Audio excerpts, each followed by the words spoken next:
Incorpora Cast, um canal de informação e diálogo com o mercado imobiliário. Olá, sejam muito bem-vindas, muito bem-vindos ao IncorporaCast, o seu canal de informação e diálogo com o mercado imobiliário. Eu sou Andréia Ramos Bueno e no episódio de hoje vamos tratar de um tema urgente no nosso país, que é o combate ao feminicídio e à violência contra a mulher. Desde 2022, a Abrainc realiza a campanha Mulheres à Obra, que é uma iniciativa criada para dar visibilidade às mulheres na construção civil. Agora, em sua quinta edição, em 2026, a campanha amplia esse olhar e traz para o centro do debate um dos maiores desafios do nosso país, que é o enfrentamento à violência contra a mulher. Em 2025, o Brasil registrou o maior número de feminicídios da história, com cerca de 1.470 mulheres assassinadas por razões de gênero, que é a característica do feminicídio, quando a mulher é assassinada pelo fato de ser mulher. E esse dado é equivalente a 4 vítimas por dia. 4 mulheres assassinadas por dia no nosso país pelo fato de serem mulheres. E é com esse olhar que nós recebemos aqui uma convidada muito especial, que é a secretária nacional de enfrentamento à violência contra as mulheres do Ministério da Mulher, Estela Bezerra, para uma conversa sobre políticas públicas, desafios e caminhos para prevenir e erradicar a violência de gênero no Brasil. Secretária, seja muito bem-vinda ao IncorporaCast. É um prazer contar com a sua experiência, a sua presença aqui com a gente. Prazer é meu, Andréia. Estou muito feliz de poder dialogar com um público muito amplo e, ao mesmo tempo, poder falar de um tema tão relevante que, às vezes, a gente não está percebendo que ele está no nosso cotidiano. Não é só uma notícia, ele é muito presente na vida de muitas mulheres e de muitas famílias. É isso mesmo. Secretária, para nós iniciarmos essa conversa, gostaria que a senhora se apresentasse ao nosso público, falasse da sua formação e trajetória profissional. Meu nome é Estela Bezerra, né? Mas meu nome mesmo de registro é Estela Isabel Bezerra de Souza. E eu herdei esse nome das avós. Eu sou da Paraíba, tenho uma trajetória de ativismo nos direitos das mulheres, tive a oportunidade, sou formada em comunicação social, incursionei pelos cursos de filosofia, letras e arquitetura. Fui primeira coordenadora de políticas para as mulheres em João Pessoa, indicada pelo Movimento de Mulheres, na primeira prefeitura que criou o mecanismo. Então, tive a oportunidade de implantar, junto com a nossa equipe, o primeiro centro de referência de atenção às mulheres vítimas de violência da Paraíba. Depois, fui secretária de Transparência Pública, secretária de Planejamento. Tive a oportunidade de ser deputada estadual por 2 mandatos na Paraíba e hoje estou à frente da Secretaria Nacional de Enfrentamento à Violência contra as Mulheres no Ministério das Mulheres desde junho do ano passado. Já tem uma trajetória de longa data nesse tema, né, secretária? Olha só, eu gostaria que a senhora dissesse para a gente como a senhora avalia a evolução das políticas públicas no enfrentamento à violência contra a mulher e o momento atual do país nesse enfrentamento. Olha, o Brasil tem muitos avanços. O principal avanço do marco legal é que o Brasil, desde 94, era signatário da Carta de Belém do Pará, que obrigava os países a criar uma legislação específica para punir e para criminalizar a violência contra as mulheres. A violência contra as mulheres, ela sempre aconteceu, mas ela era tratada como um crime de menor teor ofensivo. Nós não tínhamos a tipificação da violência. Em 2006, surge uma lei que é considerada até hoje uma das melhores leis do planeta. Globalmente é considerada pelo Sistema ONU uma das leis mais completas, que é a Lei Maria da Penha. A Lei Maria da Penha, que também o Brasil era obrigado a reparar, numa das reparações feitas a Maria da Penha, que é um caso exemplar de como o sistema e a estrutura protege o agressor e inviabiliza e normatiza a violência contra as mulheres, a gente teve a Lei Maria da Penha, que é esse principal marco. Nós podemos considerar a Lei do Feminicídio, que é de 2015, também que reconhece o feminicídio, isso que você falou no início, Andréa, importantíssima. O feminicídio é uma morte 100% evitável, porque ela ocorre por base no machismo e acontece com as mulheres, na maioria das vezes, porque elas dizem não a uma relação falida. Tem uma outra característica do feminicídio, que 80% é praticado, o agressor, o executor, é marido, ex-marido, namorado ou ex-namorado. Ou seja, pessoas das relações dessa mulher. É do ciclo de afeto, do ciclo de intimidade, que tem acesso a uma série de informações da vida da sua vítima, né? Daquela que se torna vítima. Então, o Brasil tem um avanço imenso no marco legal. O marco legal do Brasil ele é bastante evoluído.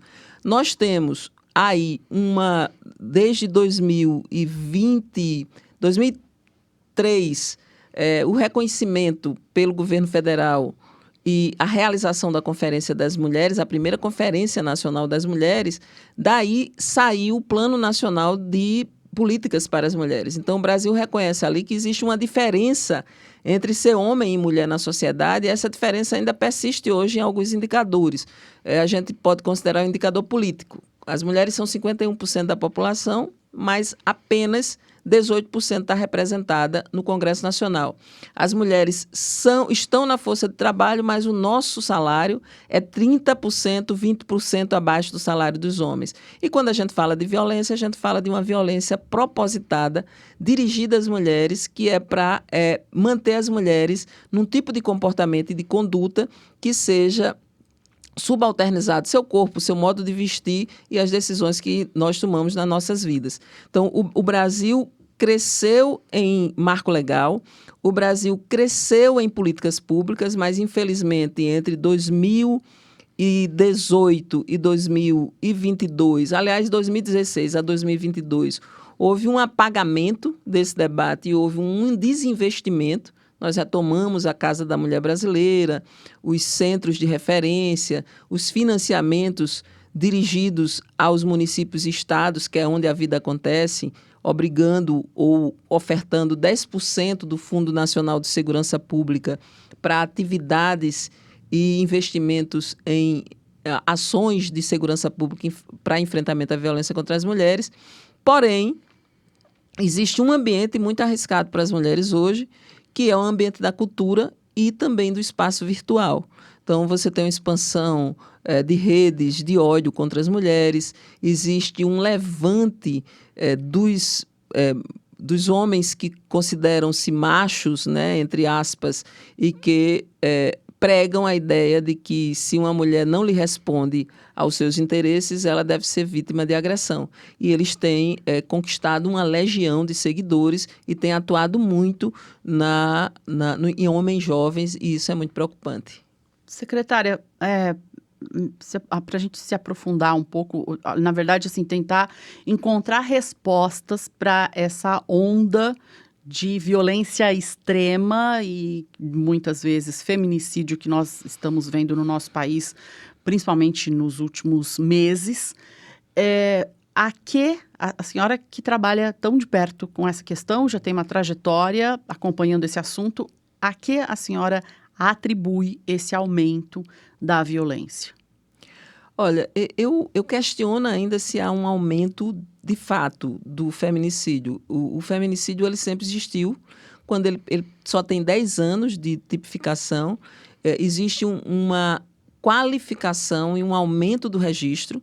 A gente ainda observa subnotificação, por exemplo, estados como São Paulo têm subnotificação de feminicídio. Você falou um número aí, esse número é um número que estava lá fixado, mas esse número real hoje é 1.568 mulheres, né? De 1.470 a 1.568. O que aconteceu é que estados que iniciam uma notificação ou uma investigação não tipificando de imediato feminicídio. Brasília, por exemplo, é obrigado a registrar qualquer caso suspeito de feminicídio. Depois, feita a investigação, retira. Então, é muito provável que o fenômeno do feminicídio ainda seja maior do que ele aparece. Tanto é que ao final de cada ano, você ainda tem uma consolidação de dados de casos que estão sendo investigados e que se conclui que era feminicídio e não um homicídio ou uma morte violenta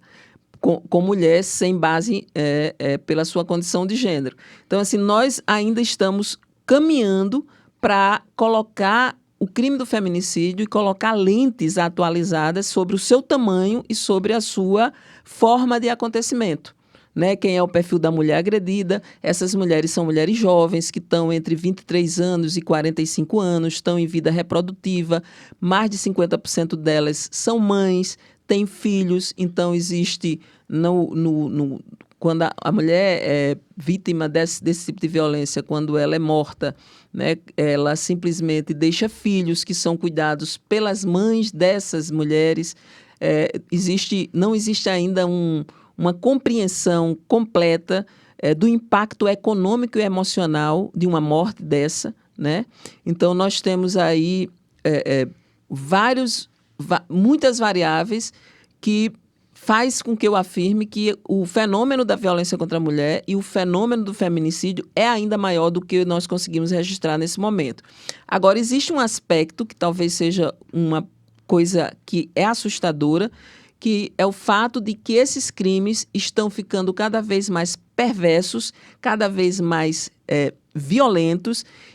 É um crime de ódio, um feminicídio nunca foi apenas uma facada, nunca foi um tiro, sempre foi 12 tiros, sempre foi facada no rosto, sempre foi murro no rosto. 64% das agressões, elas são dirigidas ao rosto da mulher. Essa é uma característica, é verdade. É uma tentativa de desfigurar a imagem daquela mulher.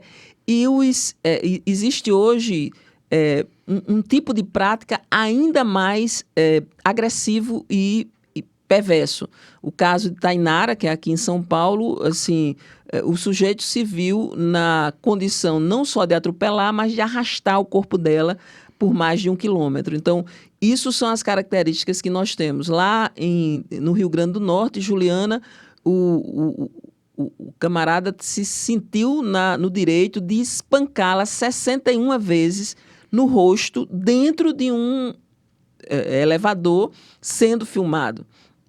Então, assim, essa falta de medida e esse ódio perverso e essa perversão, né, esse requinte de crueldade, ele está mais presente e tem um outro fenômeno acontecendo. Ele está sendo mais divulgado, porque as mulheres são vítimas da violência, depois elas são vítimas da exposição e elas ainda constam na narrativa das notícias como se fossem como se elas fossem o sujeito da ação. Essa é uma mudança que a gente tem que fazer. O sujeito da ação não é uma mulher. O sujeito da ação é um homem que é agressor. Então, isso é uma mudança fundamental, que é a mudança na narrativa, e isso vai ajudar. Eu acho que a normatização da violência contra a mulher é o principal motivo da prática da violência contra a mulher. A falta de punição, as instituições que reproduzem a estrutura machista e patriarcal, como o caso do desembargador de Minas Gerais, que disse que uma menina de 12 anos estava sob uma relação amorosa com um homem de 35 anos que abusava sexualmente dela. Então, nós temos uma sociedade e estruturas de instituições que reproduzem a normatização da violência contra as mulheres. Esse é o principal variável que permite que a violência aconteça nessa escala. Secretária, a gente sabe que o enfrentamento à violência contra as mulheres exige uma articulação complexa entre diferentes esferas, governo federal, estados e municípios, além de diferentes áreas como a segurança pública, saúde e assistência social. Nesse contexto, qual é hoje o papel estratégico da Secretaria Nacional para garantir essa integração e fazer com que as atividades, as ações se tornem efetivas? É isso, André. A violência contra a mulher obriga a intersetorialidade no governo, e a intersetorialidade não está desenhada. Então, por exemplo, uma mulher que é vítima de violência, que ela é espancada dentro de casa ou que ela é estuprada no meio da rua, ela não vai direto a uma delegacia, ela geralmente vai direto a um sistema de saúde. Lá no sistema de saúde, ela precisa ser referenciada para uma rede especializada. Qual é a rede especializada? É um centro de referência, uma Casa da Mulher Brasileira, uma delegacia especializada da mulher, né? Um hospital que seja... Aqui tem o Olivia Byton, então a gente tem estruturas hospitalares que são referência para a assistência às mulheres em situação de violência. Tem a rede especializada e a rede não especializada. A Secretaria Nacional de Enfrentamento à Violência contra a Mulher e o Ministério das Mulheres só pode promover política pública se envolver diretamente com os ministérios. Vou te dar dois exemplos. Agora, nós conseguimos fazer a portaria da Lei 15.116, que é a lei que oferece às mulheres, que garante às mulheres vítimas de violência a reparação bucal. Vou usar o caso de Juliana. Juliana hoje vive com 11 placas de titânio no rosto e 31 parafusos. Juliana só pôde ter isso porque ela tinha uma retaguarda da família dela, muito forte, e dos amigos dela muito forte. E isso nenhuma mulher tinha garantido no serviço público de saúde. A gente implementou a lei e a gente, junto com o Ministério da Saúde, está construindo o fluxo para que as mulheres que tenham essa condição possam ter a reparação da sua imagem com esse serviço. Agora, no dia 25, hoje a gente está aqui conversando, mas... proximamente, dia 25, nós teremos o lançamento do protocolo de implementação da Lei 14.164, que é a lei que a gente conhece como a Maria da Penha vai à escola, e também o protocolo que está sendo assinado pelas universidades, pelas instituições de ensino superior, de enfrentamento à violência contra a mulher e contra o racismo. Então, essas duas ações é feita em construção com o Ministério da Educação. O maior papel do Ministério das Mulheres e da Secretaria de Enfrentamento à Violência é dialogar diretamente com os ministérios que têm competências específicas nas suas áreas, mas que rebate na condição de atender uma mulher vítima de violência. Vou te dar um último exemplo, o Ministério do Trabalho. Nós temos uma das variáveis que mantém as mulheres em situação de violência, às vezes, é a falta de autonomia econômica. Sim. Então, as mulheres se mantêm em relações, principalmente como elas têm filho, quando elas não veem uma condição de autonomia econômica. Então, a gente construiu dois instrumentos legais. Um que é o decreto que obriga todas as empresas contratadas pelo governo federal a terem uma cota de 8% para a mulher em situação de violência, e o outro é que reserva 10% das vagas do Cine para as mulheres em situação de violência. A gente só pode implementar essa política se a gente dialogar com o Ministério do Trabalho, que é isso que a gente está fazendo nesse momento. Então, o Ministério das Mulheres é um vetor de diálogo, de intersetorialidade e, ao mesmo tempo, e aí tem a esfera federativa do Estado e dos municípios, é mobilizador, constrói as diretrizes, os protocolos para que os serviços nos municípios e nos estados, às vezes abrindo linha de financiamento para que essas redes de proteção sejam construídas em cada território por esse país. A Casa da Mulher Brasileira aqui de São Paulo, por exemplo, tem financiamento do governo federal. Exatamente, é sobre ela que eu quero falar agora, a Casa da Mulher Brasileira, que reúne ali num único espaço serviços essenciais de acolhimento, apoio psicológico, acesso à justiça e também segurança. Na prática, qual a importância desse modelo dentro da política nacional de enfrentamento à violência? E existem duas coisas importantes na Casa da Mulher Brasileira. Primeiro, é um simbólico, né? Você tem uma casa onde tudo funciona dentro e ela tem uma estrutura, e você ter esse serviço para as mulheres em situação de violência. É você dizer, a violência existe e as mulheres precisam de proteção e precisa de serviços articulados. A outra é justamente os serviços articulados. É uma mulher poder chegar lá e já sair com auxílio moradia, se ela precisar, sair com... a medida protetiva, se ela precisar, sair com um acompanhamento psicoterapêutico para poder ela ter suporte emocional para construir um plano, né, um planejamento para romper com a situação de violência. Veja bem, Situação de violência, a gente fala, né? A mulher não é só vítima de violência, ela vive uma situação de violência. Geralmente, uma agressão não começa com agressão física, ela começa com agressão moral. Um feminicídio, ela nunca começa... A pessoa não chega em casa e pega uma faca e mata uma mulher. Existe toda uma situação de violência que, quando tem filhos, envolvem os filhos também. Então, para você romper com esse ciclo de violência, precisa minimamente um planejamento. A gente precisa de planejamento para tudo. Imagina você casar ou você viver com uma pessoa onde você acredita que é a responsável pela manutenção do casamento.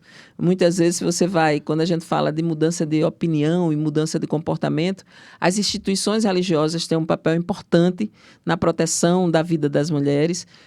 Eu sempre falo desse exemplo. O exemplo, às vezes, ensina muito. Eu fui à Casa da Mulher Brasileira da Bahia.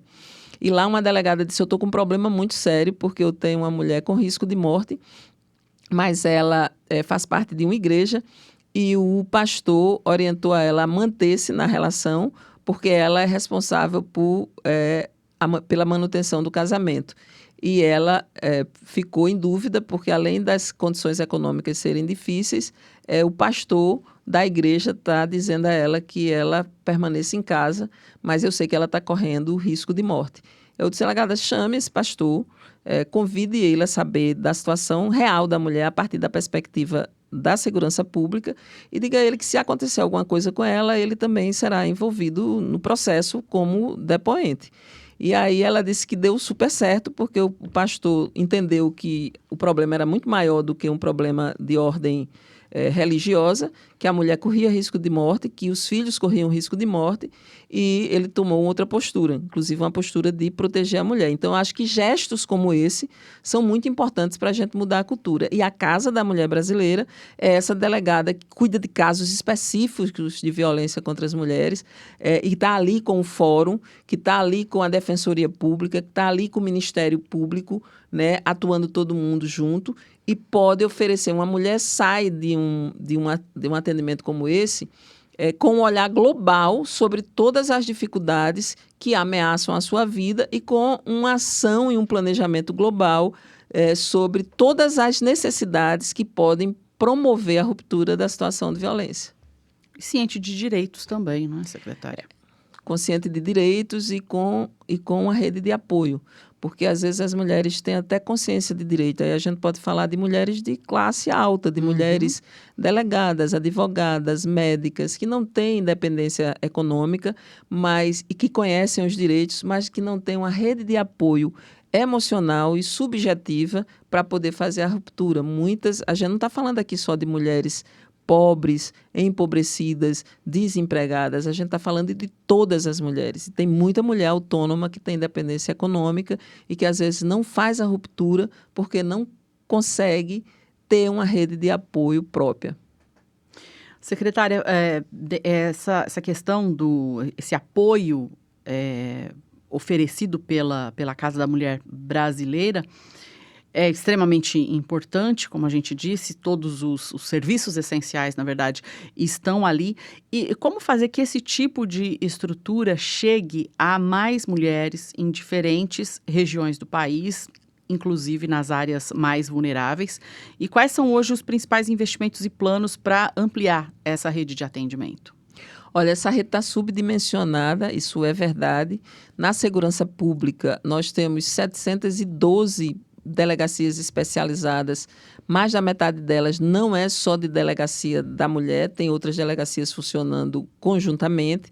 A gente tem hoje um investimento de 10% do Fundo de Segurança Pública e estamos na tratativa de aportar mais recursos para ampliar a rede de delegacias especializadas, para torná-las, as que existem, funcionando 24 horas e para implementar nas delegacias comuns um acolhimento específico à mulher, porque isso é menos estrutura e mais recursos investidos em formação de delegados, né, de atendentes, de todas as categorias que existem na segurança pública, inclusive da Polícia Militar, de investimento para a Patrulha Maria da Penha, que é uma patrulha uma inovação muito importante.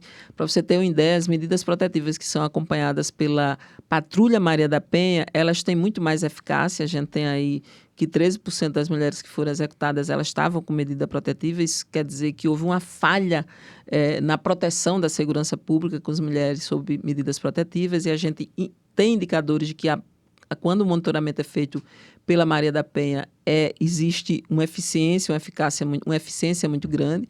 Então, nós temos aí uma visão da rede especializada de segurança pública e o que a segurança pública precisa melhorar. Aí nós temos um outro aspecto, que é o apoio imediato às mulheres. As mulheres procuram principalmente o serviço de saúde e o serviço de assistência social. A maioria das mulheres da classe A, B, C e D, das classes B, C, D e E, elas procuram esses serviços, né?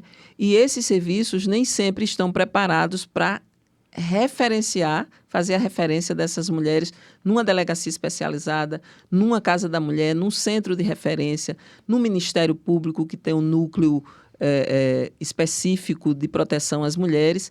Então, nós temos aí uma ação que é de transformar as redes em mais comunicáveis, né, mais comunicativas. Então, um dos exemplos vai ser a MPU, que é a medida protetiva, não vai ser só monitorada pela segurança pública, será monitorada por todo o equipamento público que tiver no território daquela mulher que tem MPU e está passando vulnerabilidade, vive. Então, o posto de saúde vai saber, o CRAS vai saber, o Conselho Tutelar vai saber que tem crianças ali que vivem em situação de violência e que podem, a qualquer momento, a mãe ser executada porque o agressor está sob medida protetiva e pode tentar descumprir. Então, essa é uma das ações de intersetorialidade e de potencialização da rede especializada e da rede não especializada. Nós hoje temos 12 casas da mulher brasileira, vamos entregar mais 3 até o final desse ano, então teremos 15 em funcionamento e nós temos 29, além dessas 15, em construção. Então, um total de 43 casas da mulher brasileira estão assegurados os recursos, estão em vários níveis de investimento. Tem casas que já estão licitadas e em construção e casas que ainda estão em processo de licitação, mas todas elas estão com convênio nos estados e municípios estabelecidos. Nós tivemos problemas com Mato Grosso, o Cuiabá se negou a fazer a casa e nós tivemos problema com Santa Catarina. Depois desse momento onde a visibilidade é impressionante, André, você faz né, se toma esse susto, mas é verdade. Você imaginar que tem cidades e que tem estados que se negaram a receber recursos porque se negaram a construir um equipamento tão necessário como esse. Então, 43 casas é uma cobertura quase 100%. A gente, pelos nossos cálculos, cidades acima de 500 mil habitantes, a gente tem que ter, são 48 cidades, além de todas as capitais. Então, a gente vai ter aí uma cobertura total, quando todas as capitais e estados que têm interiorização e que têm grande contingente populacional também possuam as casas. Nós temos 350 centros de referência, nós vamos ampliar os centros de referência para municípios menores e nós temos ainda na rede especializada, além das delegacias, centros de referência e Casa da Mulher Brasileira, nós temos uma rede ampliada de núcleos de defensorias públicas e de Ministério Público que tem a área específica e o núcleo específico da mulher. Então, essa é a rede que nós temos aí numa dimensão importante de ter. O que é que a gente tem dos dados da segurança pública do ano passado, esse que você falou do quantitativo de feminicídio? O Fórum Brasileiro de Segurança Pública fez algumas leituras e 50% dos feminicídios ocorreram em município até 100 mil habitantes. Na maioria desse município não tem uma delegacia especializada das mulheres. Então, nós precisamos ter um plano específico para municípios até 50 mil habitantes, até 100 mil habitantes, e de 100 mil para cima, o plano é estender essa rede que nós falamos agora que está em construção. Secretária, além da resposta ao crime, existe uma crescente compreensão de que o enfrentamento à violência passa necessariamente pela prevenção, que é a mudança cultural. Quais são hoje as principais iniciativas do governo voltadas a agir antes que a violência aconteça? A gente tem um pacto, né? Um pacto nacional, que é um pacto Brasil contra o feminicídio. O presidente Lula chamou diretamente os homens e os poderes, e eu acho que está acontecendo 3 mudanças importantes. Primeiro, que é a inclusão dos homens no debate. Se os homens fazem parte do problema, eles precisam fazer parte da solução. E eu acho que o capital político do presidente Lula, colocando esse discurso em tona, fez com que muitas instituições e muitas lideranças se mobilizassem nesse sentido. E isso é um aspecto importante da prevenção. A ideia de prevenção, ela não é uma ideia de você ter um policial em cada esquina para evitar que um acidente, que um crime aconteça. A ideia da prevenção é você mudar a mentalidade, mudar o comportamento e ter uma sociedade inteira reprovando a violência contra a mulher. Então, se você vê dentro de um shopping uma mulher sendo agredida e ninguém se aproxima com medo ou porque acha que aquilo ali vai ser resolvido por outra autoridade, isso é uma conivência com a violência. Então, esse primeiro passo de deslocar a narrativa e de colocar o sujeito masculino, o homem, que é 97% das agressões, é feita por homem. 80% esses homens são da rede de afeto e da intimidade das mulheres que são vítimas. Então, é preciso que haja uma mudança de valor na sociedade. Então, enquanto a rede Red Pill está ali tentando colonizar a mente dos jovens, a gente está buscando colocar para os homens um valor de que ser homem é respeitar as mulheres. Tem um valor que precisa ser conduzido. A lei, a regulamentação da Lei 14.164, que é a Lei Maria da Penha vai à escola, a gente vai povoar as instituições de ensino desse país com o tema da violência contra a mulher e com a construção desses valores. Mas isso não é suficiente. Então, por exemplo, hoje a gente vê, por parte da mídia, nesse pacto existe o chamamento para o poder legislativo, para o poder executivo, para o sistema judiciário. Então, a gente tem... Eu gosto de falar isso porque nos meios de comunicação, a gente aqui está numa inovação de meio de comunicação. O podcast hoje é um lugar onde a gente vai e faz uma viagem ouvindo, bota o headphone, gosta de ouvir. Eu sou fã de podcast. Então, você aprende muitas coisas pelo podcast, escuta muitas histórias pelo podcast.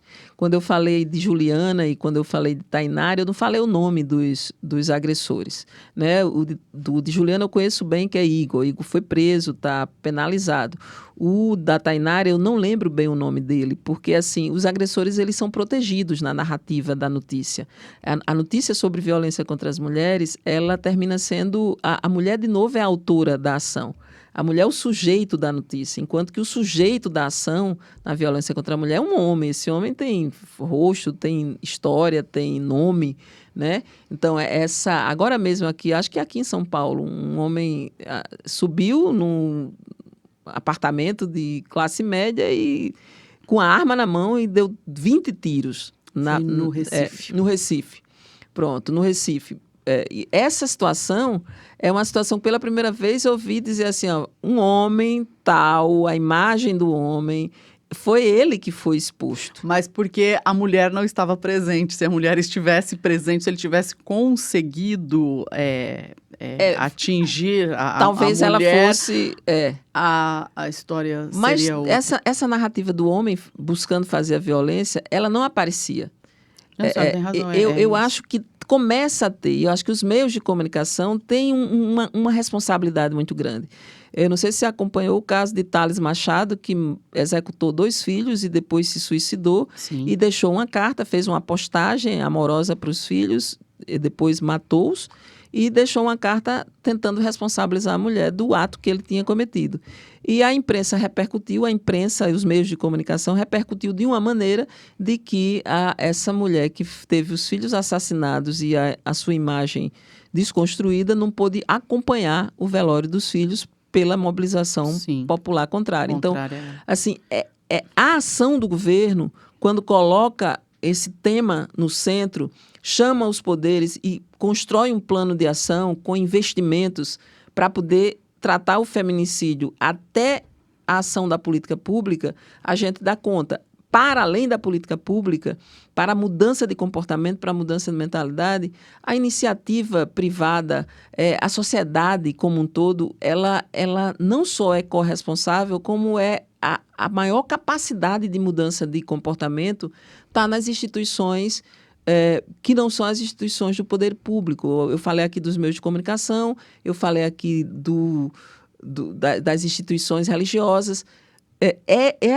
Eu falo também do campo do empresariado. Vocês estão numa área, né, que é uma área que tanto tem construção civil como tem negócios. E essa é uma área majoritariamente masculina. Lá embaixo eu estava conversando com o pessoal que tem toda uma política para a inserção das mulheres, né, no Incorpora Mulher, que no segmento da construção civil. E elas me contando as histórias de preconceito, de discriminação corriqueiras que acontecem, né? Então, é uma responsabilidade de todos nós educar meninos e meninas para terem respeito e para terem sonhos e poderem realizar os sonhos, independente do aparato biológico que carrega. Né? Essa é uma coisa muito, muito contundente. Essa mudança, ela só se faz se tiver assim um apelo da sociedade como um todo para que a gente consiga equiparar a situação das mulheres e dos homens como um todo na sociedade. Secretária, o Pacto Nacional de Prevenção aos Feminicídios, ele surgiu como uma estratégia mais ampla e integrada para enfrentar esse problema. O que exatamente é esse pacto e por que ele representa um avanço importante? Ele dá conta desse letramento, que é o que a senhora estava se referindo agora há pouco? O pacto ele dá conta de criar uma sinergia para esse letramento, né? E cada empresa, cada instituição, cada órgão que pactua, toma para si a responsabilidade de criar essa sinergia. Mas o pacto mesmo, Brasil contra o Feminicídio, que chamou o Legislativo, o Executivo e o Sistema de Justiça, esse tem meta e essa meta tem um plano de trabalho. Nós precisamos, basicamente, de imediato, não permitir que nenhuma mulher que recorra à medida protetiva, que recorra à delegacia e que recorra ao sistema de justiça não tenha aquilo que é necessário. Hoje a gente tem que, daquelas mulheres que foram executadas, 30%, 70% delas nunca tinha procurado, nunca tinha feito denúncia, mas as 30% que fez a denúncia não podem morrer. Elas precisam ser salvas, né? Elas precisam ter a proteção do Estado. Então, nós estamos identificando e melhorando os serviços de delegacia, não só especializadas, mas os serviços de segurança pública e agilizando o acesso, né, ampliando e agilizando o acesso das medidas protetivas de urgência. As medidas protetivas de urgência preconiza a Lei 11.340, que é a Lei Maria da Penha, ela preconiza que tem que ser emitida em 48 horas. Lógico, se uma mulher está com iminência de morte, ela busca a delegacia em 48 horas. Se não tiver uma medida protetiva, ela pode ser executada, voltando para casa. E é muitas vezes o que acontece. A medida protetiva salvou muitas mulheres. Quando a gente diz assim, 13% das mulheres tinham medida protetiva. Isso quer dizer que 87% das mulheres que obtiveram medida protetiva foram protegidas de alguma medida. Então, é muita mulher que recebeu o apoio do governo e o apoio do sistema de justiça. Então, a medida protetiva é uma das metas desse pacto contra o feminicídio. A gente precisa que 30% dessas mulheres que foram executadas procurando o sistema de segurança pública e o sistema de justiça, não aconteça nada com elas, que elas tenham a vida protegida. A outra parte, que é os 70%, é onde nós vamos atuar com saúde, assistência, cultura, trabalho e outras políticas transversais para que a gente consiga fazer com que essas mulheres tenham coragem de fazer a ruptura, façam a denúncia. A gente precisa aumentar o número de mulheres que denuncia, a gente precisa aumentar a proteção das mulheres que chegaram até a segurança pública e ao sistema de justiça. Essa é a meta do Pacto contra o Feminicídio. E, ao mesmo tempo, a gente precisa ampliar recursos financeiros e legislações que protejam as mulheres. impedir que as legislações que promovem retrocesso sejam aprovadas.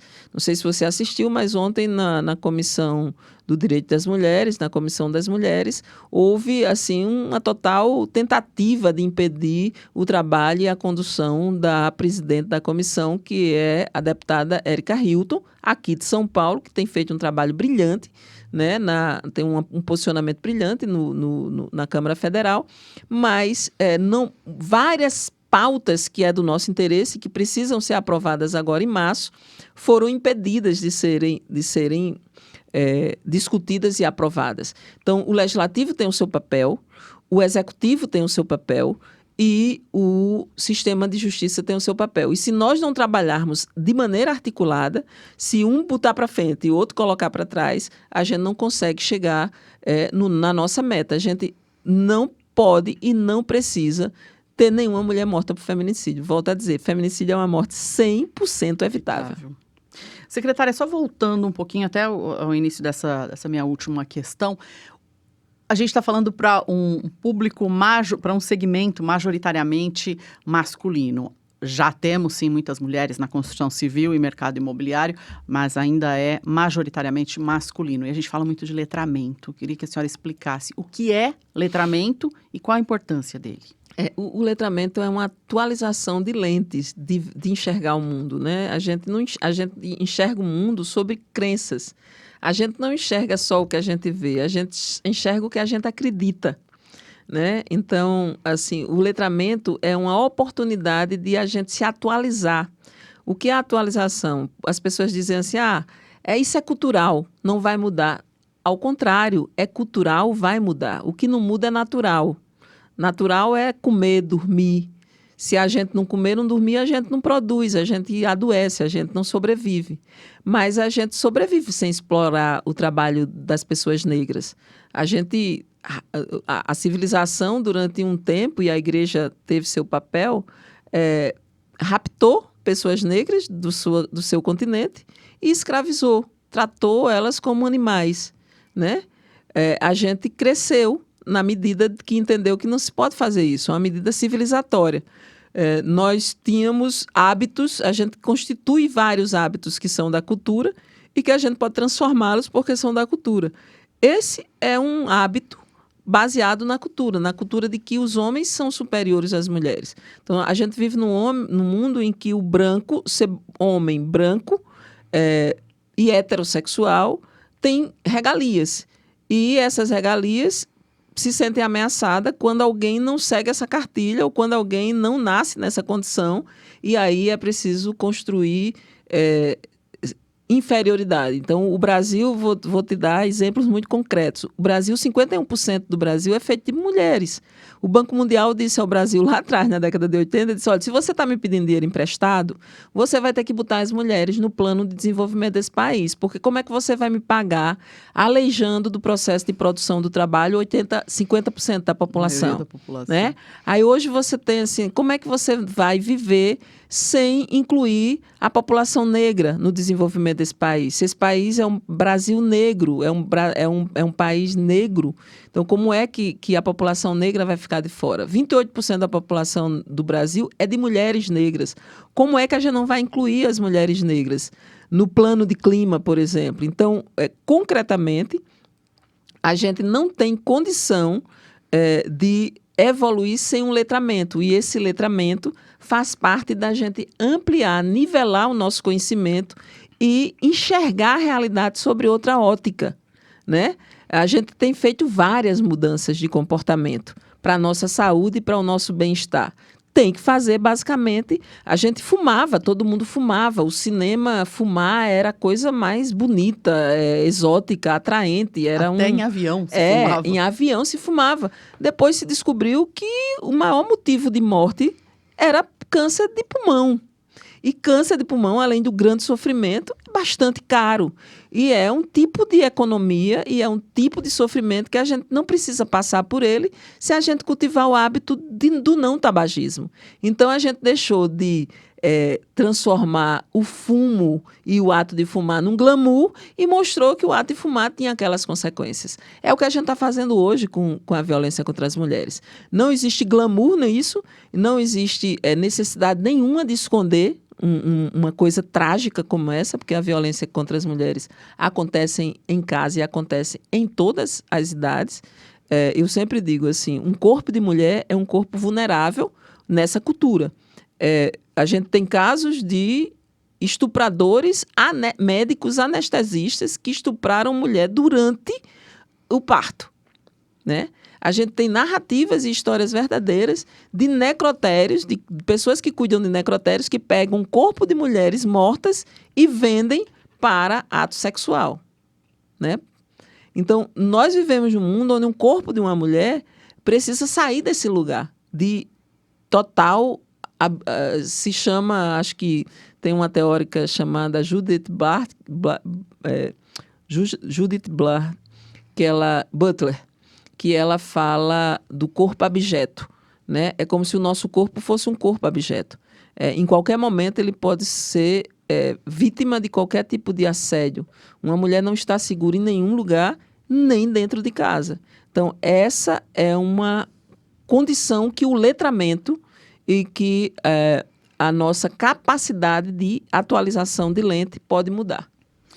Secretária, e como os diferentes atores, estados e municípios e até a sociedade, eles podem se engajar e contribuir de verdade, fazer com que o pacto funcione realmente? Olha, tem duas... Eu gosto muito dos exemplos porque eles são muito interessantes. Tem dois aspectos que eu vou chamar aqui a atenção. A nossa ministra Márcia Lopes, ela que inclusive está por aqui também, onde está sediado o nosso estúdio, ela simplesmente fala que se todo prefeito, toda prefeita, todo governador dissesse para si e para o território, para o seu secretariado, que nenhuma mulher naquele território vai morrer de feminicídio, essa crescente poderia dar resultado muito rapidamente. Então, prefeitos, prefeitas, governadores, secretários e secretárias, agentes públicos, juízes, desembargadores,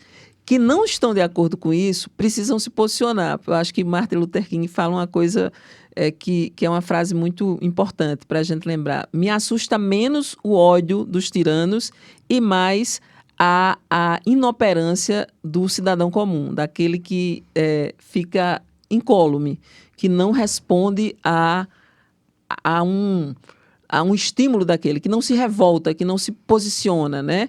Então, o silêncio da maioria é muito ruim. Então, existe esse aspecto, o aspecto mesmo de um prefeito e de um governador dizer, olha, eu quero o dinheiro para a Casa da Mulher Brasileira. Eu não vou deixar de receber. Eu quero o dinheiro dos 10% do Fundo de Segurança Pública e vou montar aqui na minha cidade uma patrulha Maria da Penha.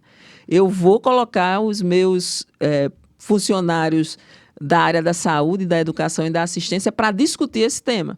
Aí eu vou dar um exemplo concreto. A cidade dessa menina que foi vítima de abuso, cujo juiz e desembargador considerou que era natural, de Minas Gerais, a cidade tem 7 mil habitantes.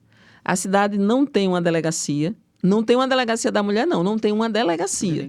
A cidade não tem um hospital, a cidade tem um conselho tutelar, pelo tamanho dele, tem 2 centros tem 2 unidades de saúde da família, pelo tamanho dela, e tem um CRAS. Quem foi que salvou essa menina? Quem salvou essa menina foi a escola.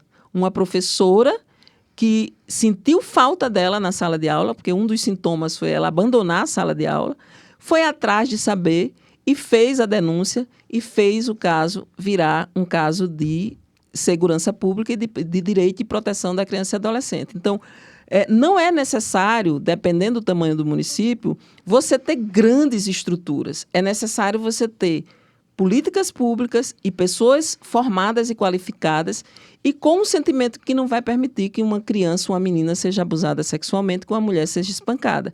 Essa é a primeira atitude que a gente tem que ter. Então, municípios e estados podem e têm recursos dentro das linhas de financiamento do governo federal para qualificação, formação continuada e para ter o letramento que a gente está falando aqui, já falou anteriormente. E o Ministério das Mulheres está atuando para que isso aconteça em larga escala. Uma das coisas importantes, principalmente para municípios acima de 50 mil habitantes, é a criação de coordenadorias das mulheres e de secretaria das mulheres, que são ali o mecanismo que garante a intersetorialidade, né? Você não pode esperar que saúde, educação e assistência faça tudo, cada um no seu quadrado. Tem que ter o vetor de intersetorialidade que a gente já conversou nesse podcast há pouco tempo. Secretária Estela Bezerra, muito obrigada pela sua participação aqui no IncorporaCast. Foi uma conversa muito importante, engrandecedora. Fica, sem dúvida, uma reflexão importante e um convite à responsabilidade de todos nós. Foi um prazer ter a senhora por aqui. Espero encontrá-la numa próxima oportunidade. Desejo muito sucesso no seu trabalho. Eu que agradeço, André. A gente está falando para um setor que é muito importante na produção do trabalho, na produção da riqueza do nosso país.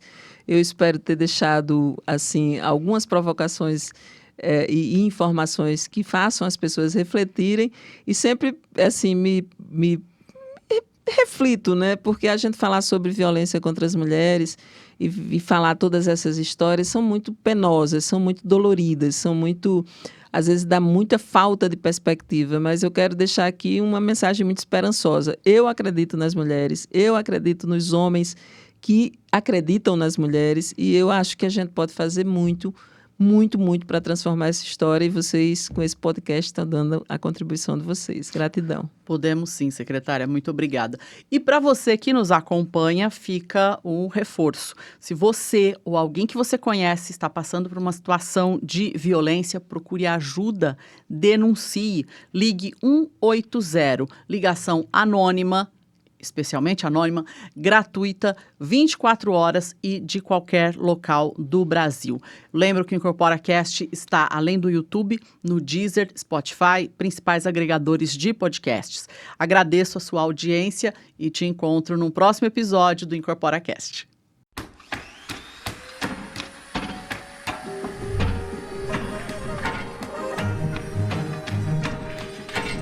IncorporaCast, um canal de informação e diálogo com o mercado imobiliário.